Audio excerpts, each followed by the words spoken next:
بسم اللہ الرحمن الرحیم الحمد للہ رب العالمین والصلاة والسلام علی سید الانبیاء والمرسلین نبینا محمد وعلی آلہ وصحبہ اجمعین اما بعد۔ یہ سوال پنگریو سندھ سے جناب جمیل احمد کھوسو صاحب نے پوچھا ہے کہ نماز تہجد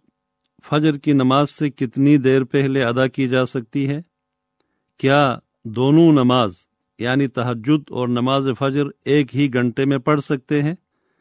ان کا دوسرا سوال ہے، مسجد تک جانے کے لیے موٹر کار وغیرہ پر سوار ہو کر آنے والے کو کیا وہ ثواب ملے گا جو پیدل مسجد جانے والے کو ملتا ہے؟ جناب جمیل احمد کھوسو صاحب و دیگر سامعین کرام، تہجد عربی زبان کا لفظ ہے جو بیک وقت دو مختلف معانی کے لیے استعمال ہوتا ہے۔ یہ مادہ اور صیغہ رات کو سونے کے معنی کے لیے بھی استعمال ہوتا ہے اور اسی طرح نیند کو ترک کرنے اور چھوڑنے کے معنی کے لیے بھی استعمال ہوا ہے۔ شریعت اور فقہ اسلامی میں تہجد سے مراد وہ زائد اور نفل نماز ہے جو رات کے کسی بھی پہر عشاء کے بعد سے صبح صادق یعنی پو پھٹنے تک کے درمیان پڑھی جاتی ہے۔ فقہائے کرام کے ہاں عموماً اس کا مفہوم یہ لیا گیا ہے کہ کچھ دیر سو کر اٹھنے کے بعد جو نماز پڑھی جائے وہ نماز تہجد ہے۔ قرآن مجید میں اللہ تعالیٰ نے اپنے مقرب بندوں کی صفات کے ضمن میں ارشاد فرمایا، کانوا قلیلا من اللیل ما یہجعون، اللہ کے یہ نیک بندے رات کو بہت کم سوتے ہیں۔ اسی طرح قرآن کریم میں اللہ نے فرمایا، تتجافى جنوبهم عن المضاجع، یعنی اللہ کے متقی اور پرہیزگار بندوں کی نشانی یہ ہے کہ وہ نیند اور بستروں کو چھوڑ کر اللہ کی عبادت کے لیے اٹھتے ہیں۔ ان آیات سے پتہ چلتا ہے کہ تہجد کے لیے رات کا کچھ حصہ سو کر گزارنے کے بعد اٹھنا اللہ کے نیک بندوں کی نشانی اور علامت ہے، اگرچہ تہجد نماز عشاء کے بعد سے طلوع فجر تک کسی بھی وقت پڑھی جا سکتی ہے۔ فرمان الہی ہے، وَمِنَ اللَّيْلِ فَتَهَجَّدْ بِهِ نَافِلَةً لَكَ، اے محبوب رات کے کسی بھی پہر تہجد پڑھ لیجئے گا، یہ آپ کے اوپر اضافی ذمہ داری اور واجب ہے۔ لہذا تہجد عشاء کے بعد سے ابتدائے شب میں بھی، درمیان شب میں بھی اور آخر رات میں بھی پڑھ سکتے ہیں، مگر رسول اللہ صلی اللہ علیہ وسلم سے زیادہ تر رات کے آخری پہر میں پڑھنا وارد ہے۔ جس قدر بھی رات کا حصہ متاخر ہو جاتا ہے اللہ کی رحمتیں اور برکتیں زیادہ ہوتی جاتی ہے، اور آخری تہائی میں تو سب حصوں سے زیادہ برکات ہوتی ہے۔ حضرت عمرو بن عبسہ رضی اللہ عنہ رسول اکرم صلی اللہ علیہ وسلم سے روایت کرتے ہیں کہ هل من ساعة اقرب الى اللہ عز وجل من اخرى؟ قال نعم، جوف اللیل الآخر فصل ما بدا لك حتى تصلی الصبح۔ صحابی سوال کرتے ہیں کہ کیا کوئی ایک گھڑی اللہ کے ہاں کسی دوسری گھڑی سے زیادہ بہتر ہے؟ تو آپ صلی اللہ علیہ وسلم نے فرمایا، ہاں، رات کا آخری پہر ہے، لہذا اس ٹائم جتنی نمازیں یعنی نوافل پڑھنا چاہے تو پڑھ لو یہاں تک کہ صبح کی نماز پڑھ لے۔ لہٰذا اس حدیث سے معلوم ہوا کہ طلوع فجر تک تہجد کا ٹائم رہتا ہے، یعنی صبح صادق سے پہلے تہجد ختم کر دینی چاہیے،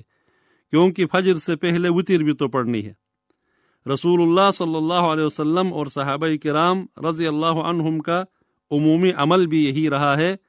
کہ نماز تہجد آخر رات میں بیدار ہو کر پڑھتے تھے، اس لیے اس کی افضل صورت یہی ہوگی۔ سو اگر آپ نماز فجر سے آدھا پونا گھنٹہ پہلے سے تہجد شروع کرتے ہیں اور پھر پونا گھنٹہ بعد مثلا فجر کی اذان ہو جائے اور اذان کے فوراً بعد اگر فجر کی نماز پڑھ لیتے ہیں، اور اس طرح تہجد جو نفل نماز ہے اور فجر کی نماز جو فرض ہے وہ دونوں ایک گھنٹے کے اندر جمع ہو جاتے ہیں، تو اس میں کوئی حرج نہیں ہے۔ باقی جہاں تک مسجد پیدل جانے یا سواری پر جانے کا معاملہ ہے تو شریعت اسلامی میں اللہ کی مہربانی سے آسانی اور سہولت ہے۔ آپ پیدل بھی جا سکتے ہیں اور سواری پر بھی جا سکتے ہیں، دونوں جائز ہے۔ سواری پر جانے والے کو منع نہیں کر سکتے،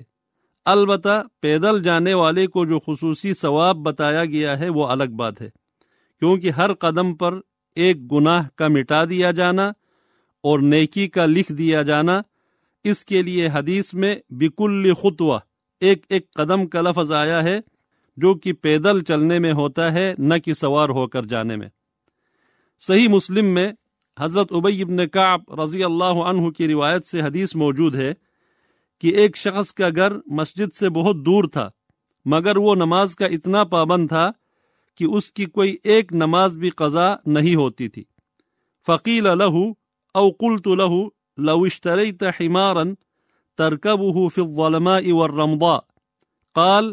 ما يسرني ان منزلي الى جنب المسجد انی اريد ان يكتب لي ممشاي الى المسجد ورجوعي اذا رجعت الى اهلي فقال رسول الله صلی اللہ علیہ وسلم قد جمع اللہ لك ذلك كله، یعنی اسے مشورہ دیا گیا کہ کوئی گدھا وغیرہ خرید لو جس پر سوار ہو کر اندھیرے اور دھوپ میں آسانی سے مسجد آ سکو۔ تو انہوں نے کہا کہ مجھے تو یہ بھی پسند نہیں اگر میرا گھر مسجد کے پہلو میں ہوتا، میں یہ چاہتا ہوں کہ میرا مسجد تک پیدل آنا اور واپس گھر تک جانا میرے نامہ اعمال میں لکھ دیا جائے۔ اس پر رسول اکرم صلی اللہ علیہ وسلم نے فرمایا، اللہ نے یہ تمام ثواب تمہارے لیے جمع کر دیا ہے۔ اسی طرح کثرت سے مسجد آنے جانے والوں کو روز قیامت جس مکمل نور کے حصول کی خوشخبری دی گئی ہے، اس حدیث میں بھی بشر المشائین کا لفظ آیا ہے،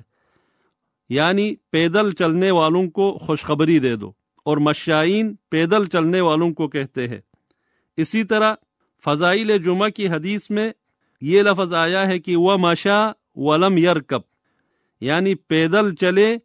اور سوار ہو کر نہ جائے، یعنی سواری پر سوار نہ ہونے کی قید لگائی گئی ہے۔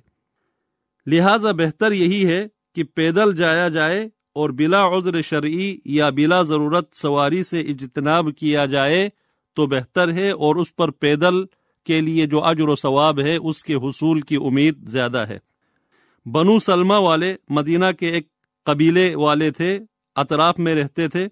وہ دور سے نماز پڑھنے آتے تھے مسجد نبوی میں،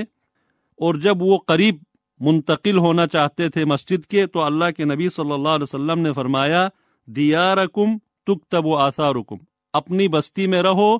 تمہارے مسجد تک آنے کے لیے جو اٹھنے والے قدم ہیں وہ لکھ دیے جاتے ہیں۔ واللہ تعالی اعلم۔